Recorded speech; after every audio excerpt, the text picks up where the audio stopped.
तनाव मुक्त गजबको वन्डरफुल A1 जीवनका लागि मैले तपाईलाई 10 वटा गोल्डन टिप्स दिँदैछु। म ठिकठाक छु, ओके छु भन्दा भन्दै तनावले भित्रभित्र अदृश्य रूपमा बेकराल रूप लिएको पनि हुन सक्छ। बेलैमा जान्नु बुद्धिमत्तापूर्ण कार्य हुन सक्छ। तनाव के हो भनेर धेरैले बुझेको हुँदैन। तपाईले सोच्नुस् त एक वाक्यमा तनाव के हो, व्हाट इज स्ट्रेस? तर मैले तपाईलाई दिने यो उत्तर बिल्कुल तपाईले सोचे भन्दा फरक हुन सक्छ। के मेरो यो अनुमान ठीक छ? तनाव शब्दलाई विग्रह गर्नुस् त तन प्लस आव। तन भनेको देह हो, बॉडी हो, शरीर हो। हेर्नुस्, तपाईको विचार, सोच, संकल्प तनाव तनमा देहको आधारमा मूल्याङ्कन गर्नुहुन्छ भने, अर्थात् म बॉडी हुँ, शरीर हुँ भन्ने आधारमा तपाईले कर्म गर्नुहुन्छ भने तन प्लस आव, तनको भानमा आएर गरिने कर्महरू सबै के हुन्? तनाव हुन्। यस्तो परिभाषा सायद कहीँ भेटिँदैन होला। Am I right? यो गहिरो र यसभित्रै खास कुरा लुकेको छ। झ्याप्प बुझ्दा सबै मान्छेले यही त बुझ्छ, म देह हुँ, म लेडिज हुँ, म जेन्ट्स हुँ, मेरो उमेर 80 वर्ष भयो, म बुढो भएँ, म गरिब छु, म कालो छु, म होचो छु, पुड्को छु, यही त हो नि। तनाव, खिचाव, यो कन्सियसनेसले, यो विचारले तपाईँ तनावमा जानुहुन्छ। 2, 4, 5, 7% तनाव पोजिटिभ हुन्छ। यो जीवन जिउनको लागि अति जरुरी हुन्छ। तर अहिले संसारमा हेर्नुभयो भने अत्यधिक मानिसहरू तनावग्रस्त छ। तनावलाई पनि क्रस गरेर डिप्रेसनमा छ, एन्जाइटीमा छ। सुसाइडल थट्सहरू आइराख्छन्। मेरो जीवन केका लागि भनेर मिनिङ पाएको हुँदैन। त्यसैले आज दिने यो भिडियोका सामग्री हजुरलाई मात्रै होइन, हजुरको परिवारलाई, हजुर आबद्ध सङ्घ संस्था समाजका सबै व्यक्तिहरूलाई आवश्यक छ जस्तो मलाई लाग्छ। कृपया यो 10 वटा गोल्डन रुल तपाईले तनावयुक्त नभएर आनन्दसँग बुझ्नुहोस्। पहिलो कुरा त तपाईँ बुझिहाल्नुभयो, तपाईँ जति ज्यादा आत्तिनुहुन्छ, जति तपाईमा धैर्यता हुँदैन, हामीहरू जति धेरै फास्ट चल्न थाल्छौँ त्यति धेरै तनाव हुन्छ। अहिले संसारमा भइराखेका योग, ध्यान, मेडिटेसन, माइन्डफुलनेस भनेका मनको स्पिडलाई कम गराउने अभ्यास हुन्। तपाईँ अहिले यो भिडियो हेर्दा हेर्दै अर्को भिडियो हेरौँ भन्नुहुन्छ भने यसलाई तनाव भनिन्छ। तपाईँ भोजन गर्दा गर्दै अर्को भोजनको बारेमा, अर्को कामको बारेमा सोच्नुहुन्छ, तनाव भनिन्छ। तपाईँ स्नान गर्दै हुनुहुन्छ तर स्नान पछिको अर्को काम सोध्दै हुनुहुन्छ, तनाव भनिन्छ। तपाईँ परीक्षामा वा इन्टरभ्यूमा बस्नु भएको छ, परीक्षा दिन, इन्टरभ्यू दिन, तर मन फ्याट्ट बाहिर गएको छ, त्यसलाई तनाव भनिन्छ। अर्थात् तन र मनको दूरी, point to be noted, distance between body and mind. अब तपाईँले स्पष्ट बुझ्नुहोस् कि यो अहिलेको सबै मान्छेलाई जरुरी छ कि तनाव भनेको एक्ज्याक्टली के रहेछ त। यो भिडियो मात्रै नभएर एउटा क्लास जस्तै पनि त हो नि, होइन र? नोट गर्नुभयो, distance between body and mind मतलब तपाईँ जुन कर्ममा हुनुहुन्छ नि, विचार, श्वास, प्राणवायु, शक्ति, एनर्जी, फोकस, त्यसमै रहनुलाई तनाव मुक्त भएर जीवन चलाउनु भनिन्छ। त्यसले स्ट्रेस दिँदैन, त्यसले खुसी, आनन्द र रिजल्ट दिन्छ।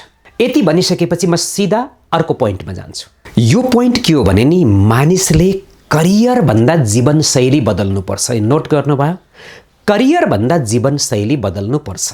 हरेक मान्छे केमा सङ्घर्षरत छ, केमा स्ट्रगल गरेको छ भन्दा काममा, करियर निर्माणमा, लक्ष्य प्राप्तिमा। नर्मल्ली दुनियाँले स्थापित गरेको मान्यता यही त हो नि, होइन? तर हामीले केमा ख्याल गरेनौँ भने नि, लाइफ स्टाइल, जीवन पद्धतितिर फोकस गरेनौँ। तपाईलाई तपाईकै जीवन पद्धतिको बारेमा 1 पेज लेख्नु पर्यो वा 10 मिनट बोल्नु पर्यो भने आफ्नो गुणात्मक श्रेष्ठ अब्बल A1 गजबको जिन्दगीको बारेमा हजुरले आफ्नै जीवनको बारेमा कति व्यक्त गर्न सक्नुहुन्छ? तपाईको अनुभव के छ यसमा? के मैले हिजो आज त्यस किसिमको गजबको, के मैले एक दिन, एक छिन, एक पल र अहिले पनि बेहद खुसीको, हाइली मोटिभेसनको, पोजिटिभ ऊर्जा सहितको गजब A1 wonderful first class super life बाँचेको महसुस छ? मुटु ठिक छ, किडनी ठिक छ, ब्रेन ठिक छ, न्युरोन्स ठिक छन्? छैन भने हजुर भिडियोमा रोकिएको राम्रो हुन्छ र बुझेको राम्रो हुन्छ। फेरि बुझ्नुहोस्, हजुर हामीले सिक्नुपर्ने पहिलो पाठ के रहेछ भन्दा लाइफ अनि लाइफ स्टाइल, जीवन र जीवन पद्धति। हामीले साइन्स सिक्यौँ, टेक्नोलोजी सिक्यौँ, ग्रहमा पुग्न सिक्यौँ, बाहिरी कुरामा हामीले धेरै फड्को मार्यौँ। It's good, not bad. तर त्योभन्दा बेहतरिन के थियो, त्योभन्दा श्रेष्ठ के थियो? आफ्नो जीवन पद्धति के हो? मैले नदेखेको त्यो पोटेन्सियल के हो? म भित्रको त्यो अनलिमिटेड पावर के हो? हजुरले नै नदेखेको असीमित शक्ति, सामर्थ्य, सम्भावना हजुरभित्र हुन्छ। हामीले त्यतापट्टि ध्यान दिएनौँ कि पैसालाई, सम्पत्तिलाई, प्रतिष्ठालाई, पदलाई मात्रै फोकस गऱ्यौँ त स्ट्रेसफुल भयो। मान्छेले पैसा पनि कमायो, डिप्रेसन पनि कमायो, ठुलो घर पनि बनायो, सुगर, प्रेसर, थाइरोइड, किडनीका समस्या पनि निम्ति आयो। यो तपाईँ बुझिहाल्नुहुन्छ। आजबाट जीवन बदल्ने कि नबदल्ने, आजबाट होसियारीपन ल्याउने कि नल्याउने। यहाँनिर मैले संक्षेपमा भन्छु, मान्छे जीवन बनाउनपट्टि लाग्छ, त्यही भएर बर्बाद हुन्छ, खतम हुन्छ, बिग्रिन्छ।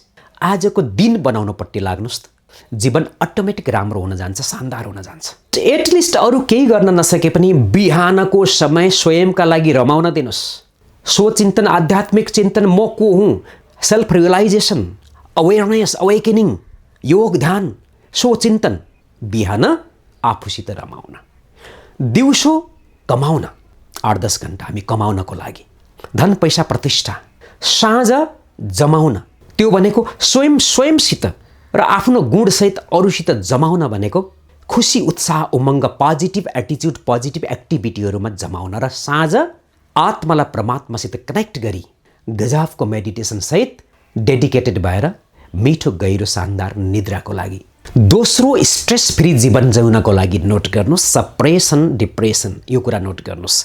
तपाईँभित्र तपाईँले जो थाहा नपाइकन धेरै विचारहरू दमित रूपमा, अव्यक्त रूपमा, अभिलाषा भनेर, इच्छा भनेर, अतृप्त अभिलाषा भनेर भित्र दबिएका हुन्छन्। साइकोलोजिकल, मनोवैज्ञानिक सूक्ष्म कुरा के हो भने तपाईँले 1 मिनट कुनै कुरा सोच्नुभयो तर त्यो पुरा गर्न सक्नु भएन, त्यो सप्रेसन भनेर एउटा इमोसनल ट्रिगर बनेर वा इमोसनल फिलिङ्स बनेर ब्रेनभित्र, मनभित्र, अवचेतन मनमा वा शरीरको पार्ट्समा गएर बस्छ। त्यो अन्ततोगत्वा एक रोगको रूपमा परिणत हुन्छ। यहाँनिर तपाईँले के गर्नुपर्ने भयो त भन्दा सिरियस हुन सक्छ यो पोइन्ट। तपाईँले एक त विचार गर्दा, भावना गर्दा, सोच्दा निकै विचार पुर्याउनु पर्यो। आफू बमोजिमको, आफ्नो क्षमता बमोजिमको, आफ्नो सत्यता बमोजिमको, आफूले आफैलाई एक्सप्लोर गरेर आफू आफैमा खुसी, आनन्द, शान्तिमय, सेल्फ मोटिभेसनमा रमाउन सक्ने खालका सोच्नु पर्यो। 2, आफ्ना भावना सजिलैसँग 100%, त्यो नभए पनि 98-99% छताछुल्लो रूपमा व्यक्त गर्न सक्ने साथी वा परिवारको सदस्य बनाउनु पर्यो। अब आजभोलि यो विषय गाह्रो हुन सक्छ, त्यस कारणले साथी वा परिवारको सदस्य भएन, कसलाई व्यक्त गर्ने? अव्यक्त अभिलाषा भित्र गएर दमित रूपमा जम्मा हुँदो रहेछ। हेर्नुहोस्, नेगेटिभ इमोसन्सको रूपमा। त सबैभन्दा बेस्ट एक्ज्याक्टली म को हो चिन्नुहोस् अनि मेरो को हो चिन्नुहोस्। तपाईँ हो आत्मा, तपाईँको हो परमात्मा। तपाईँका सबै विचार, सबै भावना खिच्न सक्ने पावर भनेको सुपर पावरसित हुन्छ, त्यो भनेको गड हो। तपाईँलाई टाइम लाग्ला बुझ्नको लागि र त्यहाँसम्म पुग्नको लागि, तर सोच्न र पहिलो स्टेप लिन आजैबाट सक्नुहुन्छ। यसको मतलब सकारात्मक रूपमा तपाईँले अभिव्यक्त गरेका कुराहरू सुन्न सक्ने र तपाईँलाई मोटिभेट गर्न सक्ने, माथि उठाउन सक्ने, अपलिफ्ट, अपग्रेड गर्न सक्ने कि त मेन्टर चाहियो, कि त साथी चाहियो, कि त परिवारको सदस्य चाहियो। यो सबैभन्दा शक्तिशालीको हो जिओडी गड। उसित कुराकानी गर्न सक्ने, कम्युनिकेट गर्न सक्ने विधि सिक्नुहोस्। त्यसलाई भन्छ Rajyoga meditation. Tension free, stress free जीवन जिउने तेस्रो पोइन्ट हो प्र्याक्टिस अफ लेट गो। यो भनेको कसैले तपाईँलाई केही भन्यो, अब्जस लगायो, नराम्रो भन्यो, तपाईँले नखिच्नुहोस्, आउन दिनुहोस्, जान दिनुहोस्। विगतमा मन गयो त्यसमा नअडिनुहोस्, सजग बन्नुहोस्, त्यसलाई बाइपास गरिदिनुहोस्, कट गरिदिनुहोस्। बारम्बार फ्युचरमा गइराख्यो त्यसमा नअडिनुहोस्, फेरि प्रेजेन्टमा आउनुहोस्। मन विगतमा गयो पश्चाताप, मन भविष्यमा गयो अनिश्चितता, मन अहिलेमा रह्यो तपाईँको भित्रको इनर पोटेन्सियल एक्सप्लोर हुन्छ। तपाईँ धेरै पावरफुल बन्नुहुन्छ। जीवन वर्तमानमा छ। जीवनमा कहिले पनि आफूले कम्प्लिट सोचे जस्तो हुँदैन, यसलाई एक्सेप्ट गर्नुपर्छ। त्यसैले लेट गो। हरेक चिजलाई, हरेक स्ट्रेसलाई, हरेक तनावलाई, हरेक व्यक्तिले उठाएका कुराहरूलाई, सोसल मिडियामा देखिएका कुराहरू, तपाईँलाई मन नपर्ने कुराहरू, अप्रिय कुराहरूलाई आउन दिनुहोस्, तर भित्र एब्जोर्ब नगर्नुहोस्, नखिच्नुहोस्, जान दिनुहोस्। लेट गो, जान सजिलै जान दिनुहोस्। तपाईँ आफ्नै मनको स्टेटमा रहनुहोस्। मैले त यो च्यानलमा धेरै भिडियो बनाएको छु तपाईँलाई सशक्तिकरणको लागि, सेल्फ इम्पावरमेन्टको लागि। सूक्ष्मभन्दा सूक्ष्म कुराहरू पनि छन्। अझै पनि तपाईँको लागि मलाई लाग्छ 100औं भिडियोहरू हजुरलाई, हाम्रो समाजलाई, मानव जातिलाई आन्तरिक चेतनाको विकास, मनभित्रको, विचारभित्रको, आत्माभित्रको आत्मिक गुणको विकास, आफैले नदेखेको पोटेन्सियल, सम्भावना, आत्मिक विकास, गुणात्मक जीवनशैली, खुसी, शान्ति, आनन्द, प्रेम, सच्चा आनन्दको लागि दिशा निर्देश गर्ने प्रयास गरिराखेको छु र गर्ने पनि छु। म अर्को पोइन्टमा जानुभन्दा अगाडि तपाईँलाई सब्सक्राइब गरिदिनु भएको छ च्यानल, भिडियो सेयर गर्नुभएको छ, म धेरै आभारी छु, कृतज्ञता प्रकट गर्दछु। अर्को महत्त्वपूर्ण बुँदा छ डोन्ट रिएक्ट। हामीलाई बिगार्छ रिएक्सनले। हाम्रो एनर्जी, ऊर्जा, शक्ति, सामर्थ्य रिएक्सनमा जान्छ। मतलब सोशल मिडियामा केही देख्दै हुनुहुन्छ, तपाईँले बोल्नु भएको छैन, मन बोलेको छैन, मुख बोलेको छैन, तर भित्र प्रोसेसिङ चल्छ। तपाईँ जीवनको एक अवस्थामा हुनुहुन्छ, प्रगतिको हिसाबले, खुसीको हिसाबले, उपलब्धिको हिसाबले, पदको हिसाबले, प्रतिष्ठाको हिसाबले, तर तपाईँले सोशल मिडियामा तपाईँको प्रतिस्पर्धी देख्नुभयो, साथी देख्नुभयो, कुनै जमात देख्नुभयो, देश देख्नुभयो, परिवेश देख्नुभयो, मनमा के आउँछ? रिएक्सन आउँछ। यो रिएक्ट गर्ने कामलाई तपाईँले कम गर्दै गर्दै गर्दै गर्दै आफ्नो शाश्वत अस्तित्वमा आउन थाल्नुभयो भने स्ट्रेस फ्री भइन्छ। धेरैले भन्छ स्ट्रेस फ्री बन्न सकिन्न, तनाव मुक्त बन्न सकिन्न, तनाव व्यवस्थापन गर्न सकिन्छ। थुप्रै अवस्थामा यो सही हो, तर न्यूरोसाइन्स र स्पिरिचुअल साइन्स अनुसार तनाव मुक्त, स्ट्रेस फ्री हुन सकिन्छ। यसका तमाम उदाहरणहरू छन्। मैले फ्युचरमा भिडियो पनि बनाउँदै जानेछु। अर्को पोइन्ट नोट गरौँ, स्ट्रेस फ्री जीवन पद्धतिको लागि यो निकै महत्त्वपूर्ण छ। यसलाई भनिन्छ पावर अफ नाउ। यसको मतलब तपाईँ अहिले भर्खरै एउटा गहिरो सासभित्र तान्नुहोस् त, फिल गर्नुहोस् त यसलाई, म यहाँ छु, म जीवित छु। अब सासलाई बाहिर फाल्नुहोस् त, यस, मेरो मुटु फोक्सोलाई धन्यवाद, मेरो जीवन पद्धतिलाई धन्यवाद छ। यो केही सेकेन्डको यो अभ्यासलाई तपाईँले एक हप्तासम्म यस्तै गरी हिँडिराखेको छु। खुट्टा धरतीमा छ, छालामा हावाको स्पर्श भइरहेको छ। देख्दा आफ्नो अगाडि शिला, पत्थर, चट्टान, माटो, फुल, हरियो, स्मार्ट बिल्डिङ सबैलाई तपाईँले हेर्दै हिँड्नु भएको छ। जस्ट हेर्ने अभ्यास, जस्ट देख्ने अभ्यास, तर त्यसबाट उत्पन्न हुने त्यसप्रतिको भावना नखिच्ने अभ्यास। यसलाई भनिन्छ पावर अफ नाउ। तपाईँ जस्ट साक्षी द्रष्टा भएर, साक्षी भावमा, बिना तर्क, बिना मूल्याङ्कन, बिना खण्डन, बिना प्रतिक्रिया बाँच्नुभयो भने त्यसलाई पेसिभ लाइफ बनिँदैन। त्यसपछि बल्ल तपाईँमा रहेको, तपाईँले नै थाहा नपाएको धेरै शक्तिशाली पोटेन्सियल मानव विस्फोट हुन थाल्छ, मानव त्यो भित्रबाट खुल्न थाल्छ। त्यसले तपाईँलाई, परिवारलाई, समाजलाई, देशलाई कन्ट्रिब्युट गर्छ। यो सूक्ष्म तर महत्त्वपूर्ण कुरा। अर्को महत्त्वपूर्ण कुरा हो चोइस। भेरी सिम्पल, चोइस, छनौट। हेर्नुहोस्, जीवनमा खुसी छनौट गर्ने कि दुःख, यो तपाईँको छनौटको कुरा हुन्छ। तपाईँ कुनै व्यक्तिलाई हेरेर खिस्स मुस्कुराउने कि के भन्छ, मुस्कान दिने कि ठुस्कान दिने भन्छ नि, यो तपाईँको चोइसको कुरा हो। बाहिरको परिस्थिति तपाईँले कन्ट्रोल गर्न सक्नुहुन्न। तपाईँले कन्ट्रोल गर्न सक्ने भनेको के हो त? आफूभित्र आउने भावना, विचार, प्रतिक्रिया। यसलाई तपाईँले चोइस गर्न सक्नुहुन्छ। त्यसैले के भन्छ, खुसी, रमाइलो, उत्साह, उमङ्ग तपाईँको चोइसको कुरा हो। तर धेरै मानिसले खुसीलाई पोजिटिभ र नेगेटिभ छुट्याउन नसकेको हुनाले सिरियसली अल्पकालीन खुसीमा फसेको हुन्छ। यसले रोगी, सोगी, आफू समाजलाई बर्बाद गर्छ, परिवारलाई रुवाउँछ। अल्पकालीन खुसी, खाएर हुने खुसी, हेरेर हुने खुसी, भोगेर हुने खुसी, त्यो खुसी होइन। त्यो त डोपामाइनको खेल हो, कमाल हो। तपाईँलाई फसाइराखेको छ डोपामाइनले। खुसी भनेको अनलिमिटेड हुनुपर्छ। खुसी भनेको मृत्युसम्म। अझै बुझ्ने हो भने मृत्यु पश्चातको आत्मिक ट्रान्सफर्मेसनमा पनि खुसी सहितको transformation. Pass away and connect with the God with happiness. This must important. अर्को point, break down your pattern. यो भनेको के हो भन्दा, जीवनप्रति, पैसाप्रति, धनप्रति, जीवन पद्धतिप्रति, दुनियाँप्रति तपाईँको जुन किसिमको विचार छ नि, प्याटर्न बनेर बसेको छ नि, तपाईँको आकाश जस्तो फराकिलो दिल साँगुरिएको छ नि, पृथ्वी धरती जस्तो फराकिलो मन साँगुरिएको छ नि, त्यसलाई ब्रेकडाउन गरेर फेरि हामीले रिसेट गर्न सक्छौँ, रिडिजाइन गर्न सक्छौँ लाइफलाई। माइन्डलाई जब रिसेट गरिन्छ र नयाँ जिरोबाट 1 गर्दै अगाडि बढिन्छ नि, त्यहाँ खुसी, उत्साह, उमङ्ग, पोजिटिभ ऊर्जा, शान्ति, आनन्द, सच्चा प्रेम सबै हुन्छ। त्यो गर्दा गर्दै हुने चिज हो। पहिला अहङ्कार मुक्त भएर यी कुरा लिन सक्नु पर्यो।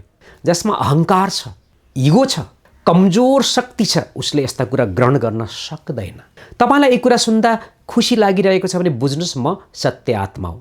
अझै राम्रो लागिरहेको छ, कुनै पोजिटिभ एउटा कमेन्ट तल गर्नुहोस् त, दुनियाँले तपाईँलाई बुझ्छ। यु आर पोजिटिभ पर्सन, तपाईँ सकारात्मक, तपाईँ भगवानको साथमा हुनुहुन्छ, रावणको साथमा हुनुहुन्न। यति बेला नेगेटिभमा होइन, पोजिटिभमा हुनुहुन्छ। जन्म जन्मान्तर यसले राम्रै गर्छ। यो इम्पोर्टेन्ट पोइन्ट हो। स्ट्रेस फ्री लाइफको लागि हामी जहिले पनि फिक्स्ड माइन्डसेट होइन ग्रोथ माइन्डसेटको जीवन पद्धति अपनाउनुपर्छ। त्यो भनेको के हो? जीवनमा दुःख आउँछ, accept it and with smiling go forward. जीवनमा पीडा आउँछ, जीवनमा नसोचेका घटनाहरू घट्छन्, यो अप डाउन भइरहन्छ। जीवनलाई तपाईँले सोचे जस्तो 100% बनाउनै सकिँदैन।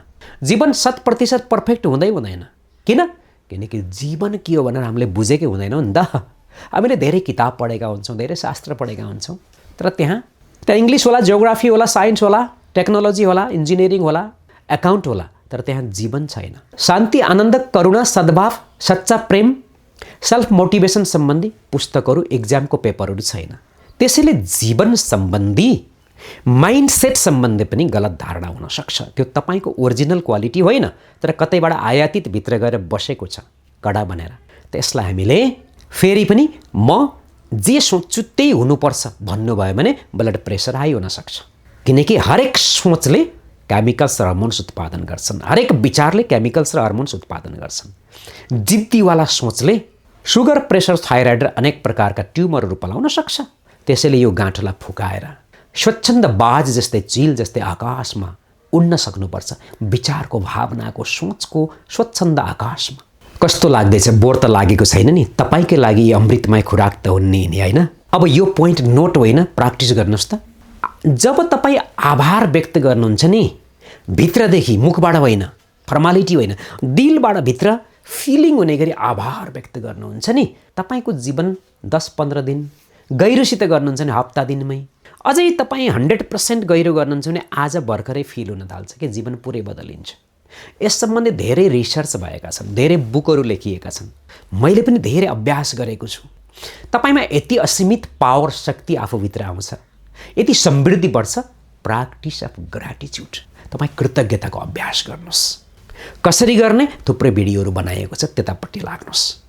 यसमा अदम्य शक्ति, साहस र अद्भुत, अकल्पनीय र म्याजिकल शक्ति छ।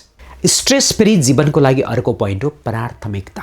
तपाईँले स्वास्थ्यलाई प्राथमिकता दिनुहोस्, खुसीलाई प्राथमिकता दिनुहोस्, सेल्फ मोटिभेसनलाई प्राथमिकता दिनुहोस्। जब मैले स्वास्थ्यलाई प्राथमिकता दिनुपर्छ, स्वास्थ्य ठुलो धन हो भनेर दृढ प्रतिज्ञा गर्नुहुन्छ र एक्सन ओरिएन्टेड बन्नुहुन्छ, तपाईँ एक्सनमा आउनुहुन्छ, तपाईँ फुडमा कन्सियस हुन थाल्नुहुन्छ, तपाईँ योग, मेडिटेसन, फिजिकल एक्सर्साइज, मेन्टल एक्सर्साइजमा अवेर बन्न थाल्नुहुन्छ, तपाईँ ब्रिदिङ एक्सर्साइज, पानी पिउने तरिका, मात्रा र साथीभाइको सङ्गतलाई तोड्न र जोड्न जान्नुहुन्छ। तपाईँले आफ्नो प्राथमिकतालाई केमा पार्ने भन्ने कुरा सतर्क हुनैपर्छ। हिजो म कसरी बाँचेँ होइन, आजबाट कसरी जिउँछु, बाँच्छु, अगाडि बढ्छु, द्याट इज मोस्ट इम्पोर्टेन्ट। ससाना कुराहरूमा 24 घण्टा आजकै दिनमा भर्खरै पनि धेरै खुसी हुन सकिन्छ। अनि ससाना कुराले हामीलाई दुःख, पीडा र दर्द पनि दिन्छ। यसलाई हामी बडो सतर्क बनेर सेलेक्ट गर्न जान्नुपर्छ, अपनाउन जान्नुपर्छ। जीवन वरदान हो, यो अमूल्य छ। यसलाई सिकेर, बुझेर, थिङ्किङ प्याटर्नलाई बदलेर गजबको जीवन बाँच्न, जिउन, एहसास गर्न र अरूलाई पनि बचाउन, माथि उठाउन सकिन्छ। त्यसका लागि love your self, respect your self, आफूलाई माया गर्नुहोस्, सम्मान गर्नुहोस्। यस्ता भिडियोलाई लाइक, कमेन्ट र सेयर गरिदिनुहोस्। अर्को गजबको भिडियोसहित म तपाईँ समक्ष उपस्थित हुने बाचासहित यो भिडियोबाट बिदा हुन्छु। हवस् त, नमस्ते।